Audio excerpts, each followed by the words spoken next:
A man can trade his soul for $3. Cole learned this on a Tuesday, under a sky the color of a fresh bruise, the wind carrying the smell of dust and decay across the plains. His ranch was a skeleton, its ribs picked clean by drought and debt. The cattle were thin, their hides stretched tight over bone, and the fences sagged like tired old men. His wife, Sarah, was gone, swallowed by the same dry earth that refused to give him a living, leaving behind a silence in the house that was louder than any storm. All that remained were his 2 children, Leo and Maya, their faces smudged with the grime of a life that was wearing away at the edges. Desperation was a physical weight, a stone in his gut, and it had driven him to a place he never thought he'd go, a fly-blown, clandestine market in a dry riverbed miles from any honest town. It was a place for whispers and shadows, where men with dead eyes traded things that had no price. He was there for cheap generator parts, maybe a line on some work, anything to keep the lights on for another week. He saw her then, huddled between 2 rust-pocked trucks. A woman, her face a mask of weary resignation, her black hair matted with dust. The men around her were laughing, their teeth yellow in the fading light. They were pawning her off, a piece of unclaimed cargo. They said she was Chinese, that she spoke no English, that she was worth less than the scrap metal they were hauling. Cole was half drunk on cheap whiskey and despair, a dangerous combination. The laughter grated on him, a reflection of his own failure. In a moment of profound self-loathing, a gesture of pure, nihilistic spite aimed at himself and the world that had broken him, he did it. He pulled 3 crumpled dollar bills from his pocket, the last of his cash. "I'll take her," he slurred, the words tasting like ash. The men stopped laughing. They looked at him, then at the woman, then at the pathetic offering in his hand. One of them, a man with a tattoo of a snake coiled around his throat, snatched the bills. It was an insult, a joke, but money was money. He shoved the woman toward Cole. "She's your problem now, rancher." The drive back was a long, suffocating silence. The woman sat perfectly still in his passenger seat, her hands folded in her lap, her gaze fixed on the endless stretch of cracked asphalt ahead. She was a ghost, a tangible manifestation of his rock bottom. He could feel the accusation in her stillness. He had not saved her, he had simply changed her cage. He pulled up to the small, weathered ranch house where a single yellow light burned in the window. Leo and Maya were asleep. He got out, the truck's engine ticking in the quiet night. He opened her door. She didn't move. He gestured vaguely toward the barn. "You can sleep there." "There are blankets." He couldn't look at her. The shame was a hot poker in his chest. He turned his back on her, on the whole sorry affair, ready to walk into his house and drown the memory of the day. A voice, clear and low, cut through the chirping of the crickets. It was not the voice of a broken, helpless thing. It was steady, measured, and it spoke his name. Cole. He froze, his hand on the doorknob. The world tilted on its axis. He turned slowly, the dust swirling around his boots. The woman was standing by the truck, her face unreadable in the dim porch light, her eyes fixed on him with an intensity that stripped him bare. She knew him. The weight in his gut shifted from desperation to pure, cold fear. He stared at her, this stranger he'd bought for $3, and understood that he hadn't brought home a victim. He had brought home a reckoning. The night offered no answers, only the whisper of the wind through the dry grass and the unnerving stillness of the woman who now watched him from the shadows of the barn. Cole barricaded the house door with a chair, a futile gesture that did little to calm the frantic beating of his heart. He sat at his kitchen table, a shotgun resting across his lap, watching the barn until the bruised sky began to lighten into a sickly gray dawn. When the sun rose, he went out to face her. She was sitting on a hay bale, her back straight, as if she had been waiting. She had found a water pump and washed her face, and in the clean morning light, he could see the hard lines of her existence etched around her eyes and mouth. She was a survivor, that much was clear. "How do you know my name?" he asked, his voice a low rasp. She didn't answer. She simply watched him, her gaze analytical, as if she were measuring him, weighing his worth. The silence stretched, thick and heavy. The screen door creaked open. Maya, his 5-year-old daughter, stood on the porch, rubbing the sleep from her eyes, her small hand clutching a stuffed bear with one button eye. She saw the woman and tilted her head. Cole's body went rigid. Maya, get back inside, but the girl took a hesitant step forward, her curiosity overriding her caution. The woman's expression softened, a barely perceptible shift. She held out a hand, palm up. A peace offering. Maya looked from the woman to her father, then took another step. Leo, older and more cautious at 10, appeared behind his sister, his face a mask of suspicion. "Dad? Who is that?" Cole couldn't answer. He didn't know. The woman, this enigma, slowly lowered her hand. Over the next few days, an uneasy truce settled over the ranch. Cole tried to ignore her, a task made impossible by her quiet, pervasive presence. He named her Lynn in his head, a simple, anonymous sound for an unknowable person. She did not speak again, but her actions were louder than any words. She moved with an economy of motion, a purpose that was both unsettling and impressive. She found the split in the chicken coop fence and mended it with wire she'd scavenged from a junk pile. She noticed the slight limp in their old horse's gait and made a poultice of weeds that seemed to ease the animal's pain. She showed Leo how to make a figure-4 deadfall trap, her hands moving with a fluid, practiced grace. Leo, initially hostile, found himself watching her, intrigued by her silent competence. Maya adored her. Lynn would sit with the girl for hours, weaving complex figures out of twine or carving tiny animals from scraps of wood with a small, sharp knife Cole was sure she'd had hidden on her person. He watched them from a distance, a knot of conflict tightening inside him. He had brought this danger into their lives, yet she showed his children more gentle attention than he had in months. His grief for Sarah was a wall he had built around himself, and he had forgotten how to reach through it. One afternoon, a sleek black truck kicked up a plume of dust as it sped down their long driveway. Cole's blood ran cold. It was Silas. He was a vulture in a tailored shirt, all smooth charm and predatory smiles. He was the man who held the deed to Cole's failure, the source of the debt that was choking him. "Get inside.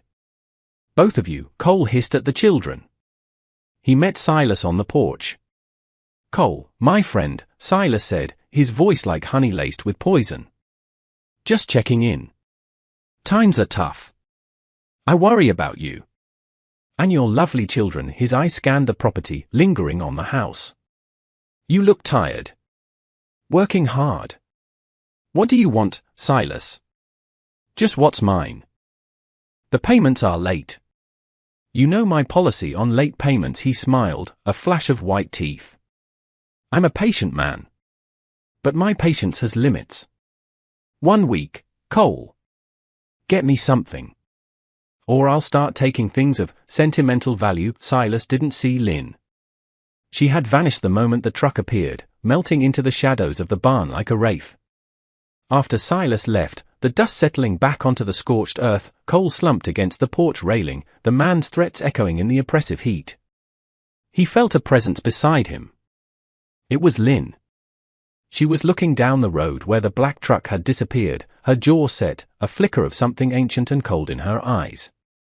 Then she looked at him, and for the second time, she spoke. Her voice was a low murmur, a confirmation of his worst fears. "Silas," it wasn't a question. It was a statement. A recognition. And in that single word, Cole understood that the storm he had been running from had finally found him, and this strange, silent woman was standing directly in its eye. He grabbed her arm, his grip hard, desperate. "Talk to me. Now. Who are you?" He pulled her toward the barn, away from the house, away from the innocent ears of his children. The air inside was thick with the smell of hay and animal sweat. Dust motes danced in the shafts of sunlight piercing the gloom. He spun her around, his face inches from hers. "You know him. You know my name." "No more games." Lynn didn't flinch. She met his furious gaze with an unnerving calm. For a long moment, she said nothing, her silence a weapon she wielded with expert precision. Then, she slowly, deliberately, pulled up the sleeve of her tattered shirt. On the pale skin of her forearm was a scar. It was not a random mark from a life of hardship, it was a brand, a stylized sigil of a serpent eating its own tail. Cole felt the air leave his lungs. His grip on her arm went slack. He stumbled back, his mind reeling, the past rising up to drown him. He knew that mark. He had worn it himself, a lifetime ago, a faint, silvery ghost of a tattoo on his own shoulder that he kept hidden under his shirt. It was Silas's mark. The symbol of the syndicate they had both served, a brutal network of smugglers and enforcers he had run away from when he met Sarah, desperate to build a clean life on the bones of a rotten one. He had thought that part of him was dead and buried. "You worked for him," Cole breathed, the words a hollow whisper. Lynn shook her head, a sharp, definitive motion. She pulled down the collar of her shirt, revealing another scar near her collarbone, a puckered, ugly thing. A bullet wound. "I didn't work for him," she said, her voice laced with steel. "He worked for me." The confession hung in the air, rearranging the entire world as Cole knew it. The woman he'd bought in a drunken stupor wasn't a victim.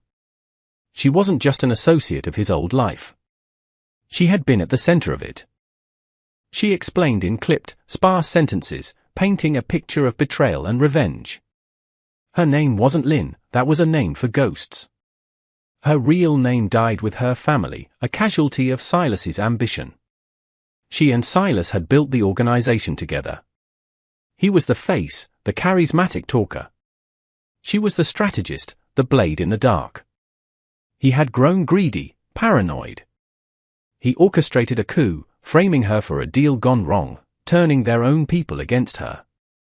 He shot her and left her for dead in a burning warehouse. But she survived.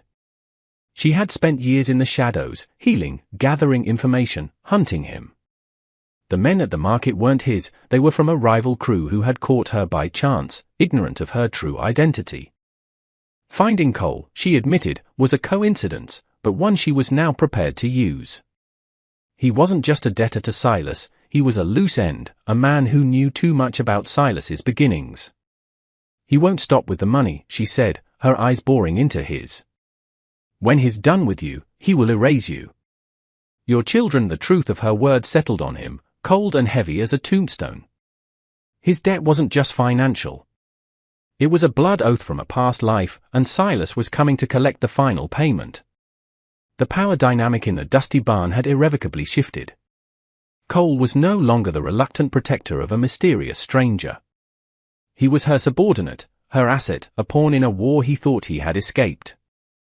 He looked at her, at the quiet lethality in her posture, the calculated resolve in her eyes. He hadn't bought a woman for $3. He had bought a ghost, and she had brought her war to his doorstep.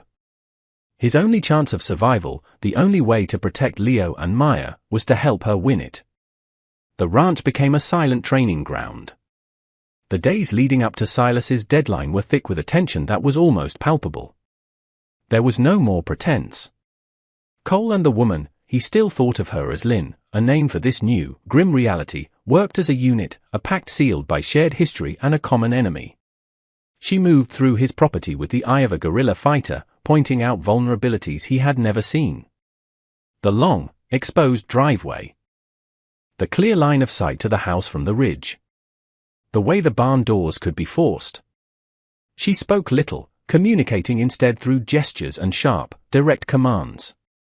"The windows are a kill zone. Board the lower ones. Leave a firing slit. This patch of ground is too soft. A mine here." He didn't have mines. She showed him how to build a pressure plate trigger attached to a bundle of fuel-soaked rags and a battery. It was crude, but it would work. He followed her instructions, his hands raw, his muscles aching. He was a rancher, used to the hard labor of the land, but this was different. This was the work of deconstruction, of turning his home into a fortress, a tomb. He was unearthing a version of himself he had tried to bury, a man familiar with the cold logic of violence. He saw the same transformation in her. The quiet, watchful refugee was gone. In her place was a commander. She moved with a predator's grace, her senses on a knife's edge. She taught him how to move without sound, how to use shadow and cover, how to reload his father's old rifle with a speed and efficiency that was terrifying. During the day, they worked. At night, they sat in the dim light of the kitchen, cleaning weapons, the silence broken only by the rhythmic scrape of a whetstone on steel as she sharpened her small knife. Leo and Maya watched them, their young faces etched with a fear they did not understand. Cole tried to shield them, telling them they were preparing for a big storm, a lie that felt thin and hollow even to his own ears. He took them down to the old storm cellar, a cramped, musty space dug into the earth beneath the house. He stocked it with water, blankets, and a battery-powered lantern.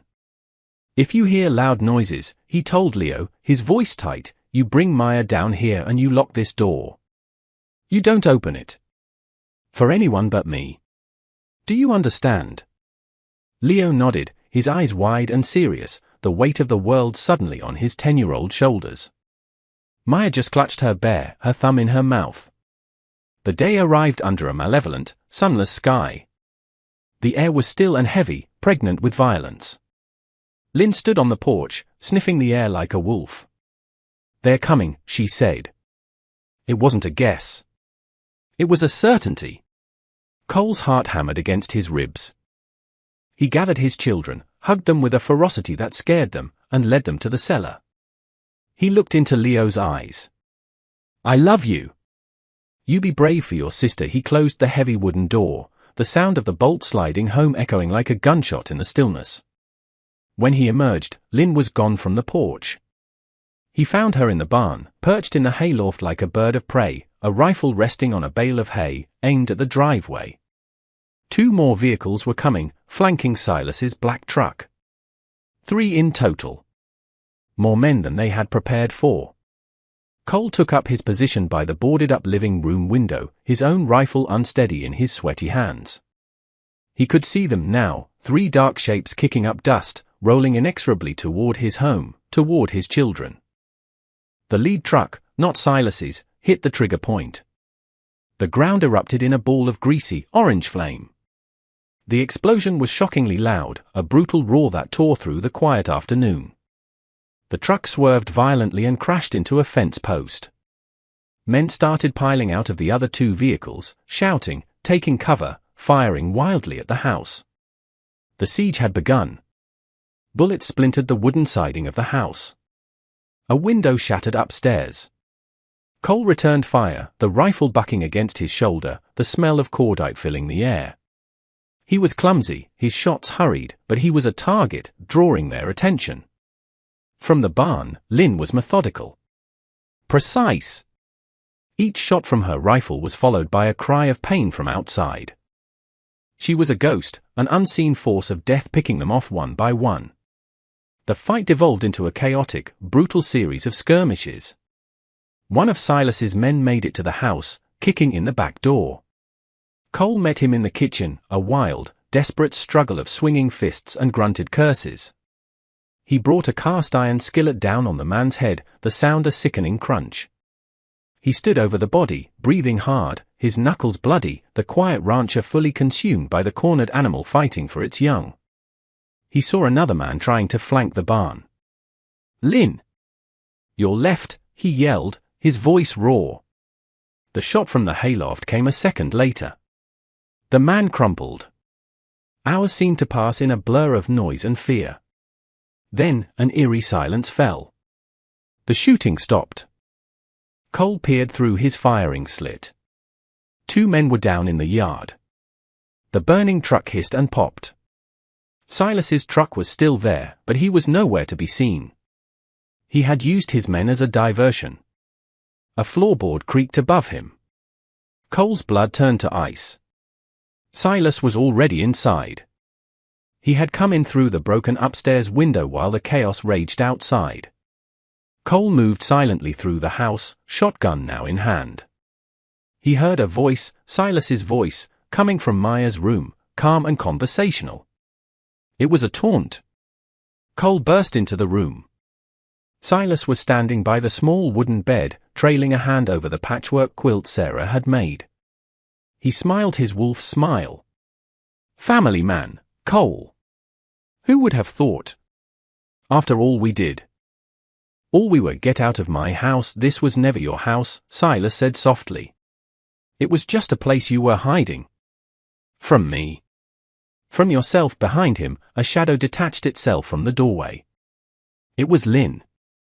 Her face was grim, a long scratch bleeding on her cheek. She held her knife, its blade catching the dim light. Silas chuckled. And look who it is. The ghost. I should have known you were too stubborn to die. Came to finish what I started. I came to reclaim what you stole, Lynn said, her voice dangerously low.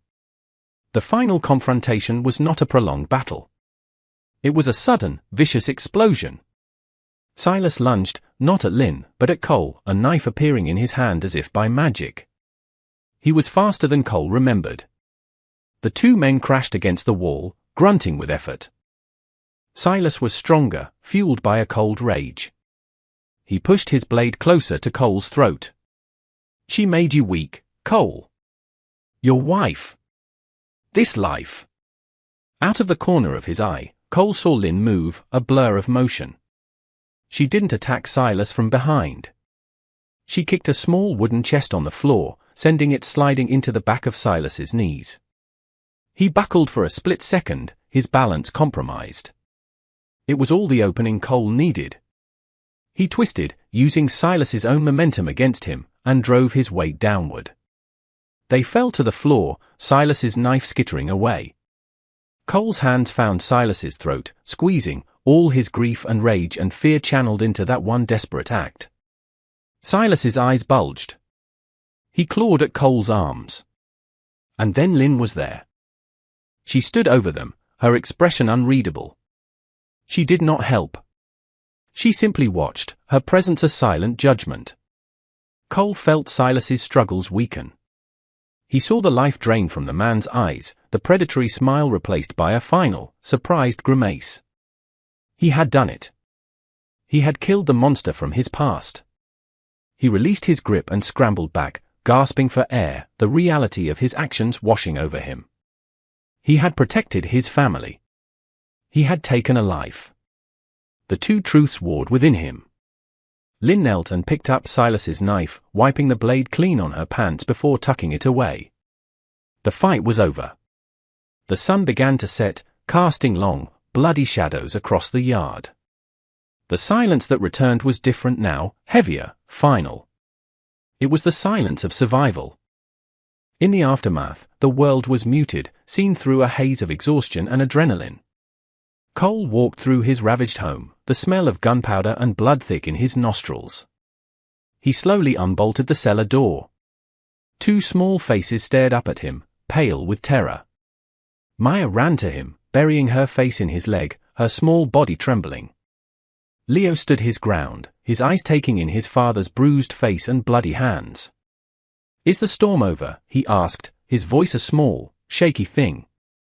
"Yes," Cole said, his own voice cracking. "The storm is over." He led them out into the twilight. The ranch was a wreck, littered with the debris of the fight. But the house was still standing. They were still standing. He saw Lynn by the barn, methodically cleaning her rifle. She worked with a detached focus, as if this were just another day, another job. Her war was won. Her ghost could finally rest. Cole knew she would leave. Her purpose here was fulfilled. There was nothing left for her but the open road and the shadows she called home. He built a fire in the yard, a small point of warmth against the encroaching dark. He cooked what little food they had left. He watched his children, their faces illuminated by the flickering flames, and felt a profound, aching love for them. They were all he had. They were everything. Later, as the stars emerged in the vast, indifferent sky, he saw her approach, a small, packed bag slung over her shoulder. She was leaving. He didn't have the words to ask her to stay. He had no right. What could he offer her but a broken-down ranch and a life haunted by what they had done? He simply looked at her, a silent question in his eyes. She stopped a few feet away, her gaze shifting from him to the children, who had fallen asleep wrapped in a blanket by the fire. A long moment passed. She was a woman of few words, and he expected none now. He expected her to turn and walk away, to disappear as mysteriously as she had arrived. But she didn't. She unslung the bag from her shoulder and let it drop to the dust with a soft thud. She looked back at him, her expression holding a trace of something he had never seen there before, not victory, not peace, but a kind of weary acceptance. A quiet decision. Cole felt a flicker of something fragile and unfamiliar in his chest. It might have been hope. He gave her a small, tired nod, the only acknowledgement he could manage. She nodded back. The exchange was all that was needed. The past was a field of ashes behind them. The future was an unknown, unforgiving landscape stretching out in every direction. But tonight, under the silent watch of the stars, they were not alone. 3 survivors and 2 sleeping children, a strange, shattered family, sharing the warmth of a small fire against the immense darkness.